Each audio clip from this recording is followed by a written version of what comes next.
In today's Leeds news, Calvert Lewin and Stach miss out. Lowy on Elland Road area development. Reported Doekhi contact made and Piroe not in the plans.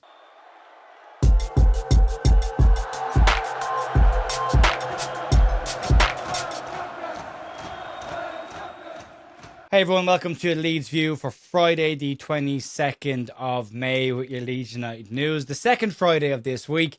I didn't get any coffee in me yesterday morning when I did the news, and nothing ruins your Friday like realising in the afternoon that's only Thursday.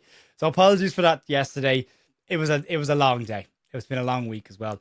But we've got a bit of stuff to get stuck into today. We will have some form of a preview out over on bigup.com before the weekend's actions. Daniel Farke's press conference is today. It's about 1:30, I believe. So shortly after this video will go out. So we'll get an update from Daniel Farke on some of the injury concerns around that, and we'll have a preview.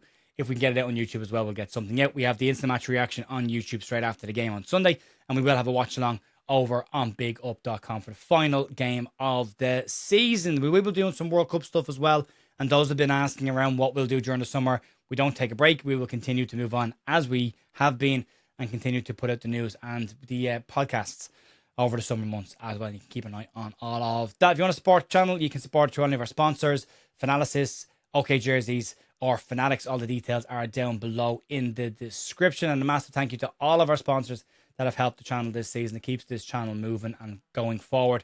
And we're very grateful for all of the help and support that they've given us over the course of the last 12 months. Let's move on. Dominic Calvert-Lewin and Anton Stach would have hoped that they'd done enough over the course of this season to make their respective nations heading into this summer's World Cup. Both players were part of the Germany and England camps during the March internationals. And since then, both of them have been in incredibly strong form for Leeds United. So you would have imagined on paper, given the seasons they've had, they'd more than done enough to make their international sides. Not the case, as the squads have been announced this week. Calvert-Lewin and Stach have both managed to miss out, unfortunately. Now, from an England perspective, Calvert-Lewin will be shocked that he hasn't made the grade for the World Cup this summer.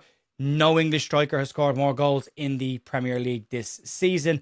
And from Anton Stach's perspective, he's had the best goal-scoring season of his career in the Premier League, which again is seen as the world's best league. So that step up from the Bundesliga. Stach also sits in the top ranks of chances created in the Premier League this season. So it is a bit of a surprise that he hasn't made the German national side. But I suppose Nagelsmann has kind of made some interesting comments over the last couple of months, which seem to confuse Stach with other players and what position he actually plays in. He did think his best position was as a centre-back of a three, despite the fact that Anton Stach has never played in the centre-back positions in a three.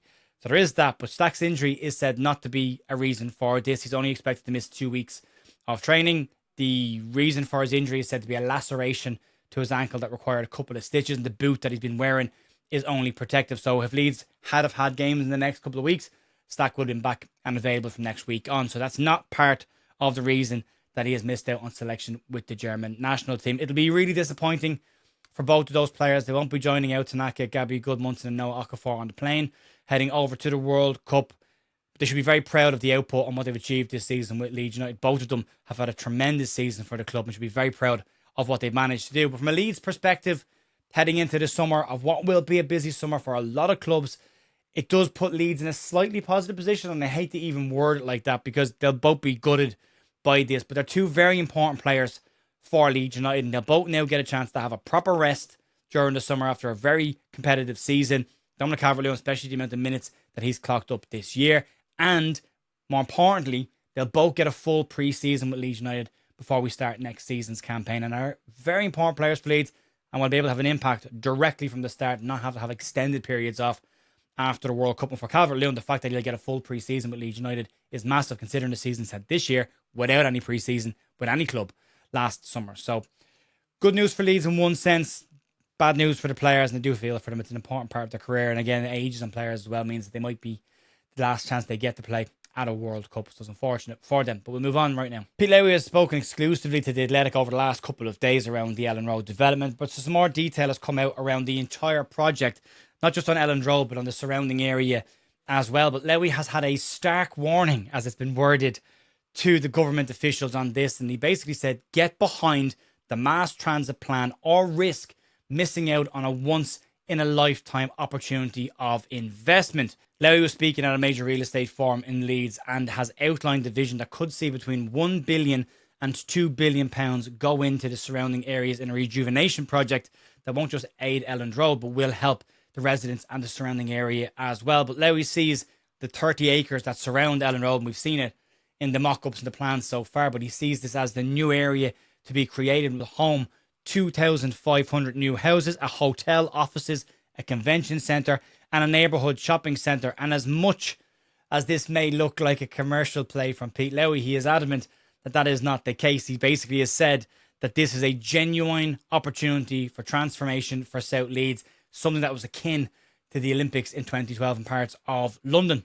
Lowy expects the Elland Road work to accelerate over the off-season, but he does believe that the trans system is very, very important when it comes to what they want to do with Elland Road. There is a couple of sides to this, not just from a transportation perspective, getting fans to and from Elland Road, from a financial perspective as well for the local authority. 50,000 fans going to and from a game 19 times a season just on league matches will bring in a huge amount of money to the area, and that doesn't include the residential traffic that will be using that tram system when it does go into place. However, the tram system isn't expected until late 2030, and Lowy has said that without direct government commitment to this, investors may walk away from the project. But he is optimistic about it, and there is a memorandum of understanding that has been signed between Lowy's company, between the Leeds City Council and between the Yorkshire Combined Authority. So there is some positivity on actually getting it done. The bottom line on this from a Leeds fan perspective is that the process around Elland Road this time around is far more positive than we have been given in the past. We've seen lots of pipe dreams of Elland Road redevelopments between casinos, between arenas, between shopping centres. The work has begun on this. The funding is in place. We've got investors with a proven track record on this, and the project is being backed by the residents, the council and the local authority. And as we've said, we'll all believe it when we see a shovel in the ground. Well, the shovels have very much gone in the ground already, so this one is off the ground. But Lowy did have warnings for the UK government, and they're not panic, but they are impatient. And basically he believes that this project all sits on that damn tram that he said that he believes is standing between South Leeds and a transformation that would benefit the entire area and has been deprived of the area for decades at this point. So yeah, from an investment perspective, it's great, but from a Leeds fan perspective, you're looking at an area that when you go to the ground, you spend an awful lot more time. All the money that's raised in that area goes into Leeds United, it's revenue, and Leeds can then spend that on the field, which would be needed, especially in an SCR world kicking in next season. Let's move on. So Danilo Doekhi is about to become a free agent, and Leeds' interest in the Dutch centre-half goes back all the way to January. We spoke an awful lot about him at that moment in time. It didn't just come from the normal, I suppose, aggregate sites or weaker sources. Sky Sports News were also running it as real interest from Leeds United in the centre-back at that moment in time. But up till this point, this is what we know about interest in the player. There are several Saudi PIF-funded clubs that are interested in him, along with Borussia Dortmund. Team Top claim that sources at Leeds have told them that Leeds retain interest despite the fact that they haven't been given any commitment from Doekhi's team about a possible move. But the club remain patient and have made fresh contact regarding a potential deal. Now, given the season that he has had, given the free agent status, his standout statistics, the threat that he gives from set pieces in a Premier League that has been overly reliant on set pieces this year, it makes perfect sense that there will be plenty of more clubs interested in him. And Team Talk today claimed that Besiktas, Aston Villa, Crystal Palace and PSV Eindhoven all have varying different levels of interest in the player at this moment in time. Now, they claim that Leeds is still very much in the hunt for Doekhi, but there is plenty of road to run on this one, so not a done deal by any stretch of the imagination. Still very much a potential rumour at this moment in time. We'll see if it does manage to turn into a real transfer story in the next couple of weeks. I believe once June kicks in, his contract expires. He's told the club he's leaving. His last game has already happened, so he's leaving Union Berlin and will be a free agent from the start of June. We'll see if Leeds can go and pick him up quickly before they get into the World Cup months. Let's move on.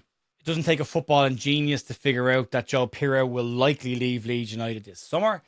20 appearances, most of them from the bench in the Premier League, no Premier League goals, and very much down the pecking order, all points towards a player who's likely heading towards the exit door this coming summer. You also go back to his comments in January where he said he would review his situation at the club once the summer months kicked in, and we're there right now, and he has managed to remove all mentions of Leeds United from his social media bios.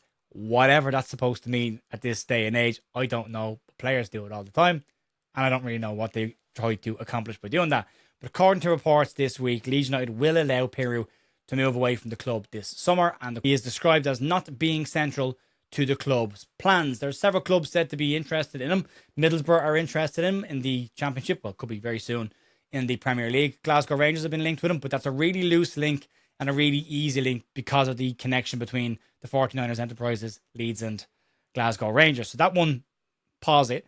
Stoke City are also interested in him, and Birmingham City are also very, very keen, and they have strong aspirations of getting into the Premier League. PSV Eindhoven have also kept tabs on him, although their interest was stronger last summer. At the moment, it's said just to be keeping an eye on the situation. It hasn't got any more concrete than that at this moment in time. But Piroe's only got 1 year left on his Leeds United contract, so it makes perfect sense that Leeds would look to sell him this summer and not risk losing him for a free transfer going into the end of next season, or even as far as January next season. They need to be smart with some of these ones this summer. With Piroe, his book value is quite strong, given that he's nearly at the end of his contract. So if Leeds can bring in roughly the amount of money they spent for him, they will make a profit on that, and that will go a long way towards helping fund wages for new strikers that they plan on bringing in, as well as going into the existing transfer kitty. If Leeds box clever this summer with the players that need to go out, they could add a significant amount of money to the transfer kitty. It's also rumoured right now to be about £100 million. That could go up if they can bring in some significant cash this summer as well. We'll see. It'll be an interesting summer, no doubt. We've got one more game to go before the end of the season. We get into full-blown transfer season, which kicks in the start of June. You can join us off on pickup.com for that if you want to get the watch along. And then back here on Sunday afternoon, evening time for the instant match reaction. And then we'll get the podcast out on Monday, and we're back to normality after that from Tuesday on. Folks, that'll be it for me today. Massive thanks as always for supporting the channel. I will talk to you soon. See you later.